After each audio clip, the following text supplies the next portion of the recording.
Hello everyone. तर आजची रेसिपीच अशी आहे की सगळ्यांच्याच तोंडाला पाणी नक्कीच सुटणार, कारण की ही सगळ्यांची आवडती. आपण आज पाणीपुरी बनवणार आहोत. तर त्यासाठी इथं मी बटाटे वगैरे उकडून घेतले आहेत आणि बटाटे उकडेपर्यंत मग मी इथं पाणी वगैरे बनवायला घेतलं आहे. तर एका मिक्सरच्या भांड्यामध्ये भरपूर अशी कोथिंबीर, पुदिना, हिरवी मिरची, मीठ आणि पाणी हे सर्व ॲड करून वाटून घेतलं आहे. आणि हे वाटलेलं मिश्रण एका पातेल्यात काढून मग त्यामध्ये आपल्याला लागेल त्याचं पाणी ॲड केलं आहे.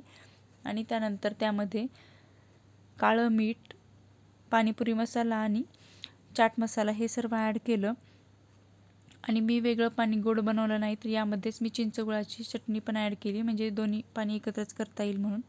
आणि हे सर्व व्यवस्थितपणे मिक्स करून घेतलं आणि त्यानंतर मग कोथिंबीर वगैरे टाकून गार्निश केलं. आणि त्यानंतर आता स्टफिंग बनवायला घेतली आहे. तर माझ्याकडे इथं पांढरा वाटाणा संपला होता, म्हणून मी आज फक्त आलूची स्टफिंग करणार आहे. तर जे आपण बटाटे उकडून घेतले होते त्याचं साल काढून त्याला मॅश करून घेतलं.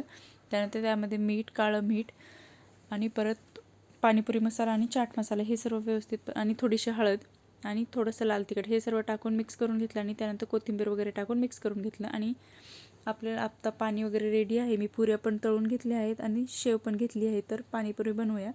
तर प्रत्येक पुरीमध्ये मी फोडून हे सर्व स्टफिंग भरून घेतलं, वरून शेव टाकलं आणि मस्त अशी पाणीपुरी एन्जॉय केली. तर तुम्हाला व्हिडिओ आवडला असेल तर लाईक, शेअर आणि चॅनलला सबस्क्राईब करायला विसरू नका. तोपर्यंत बाय.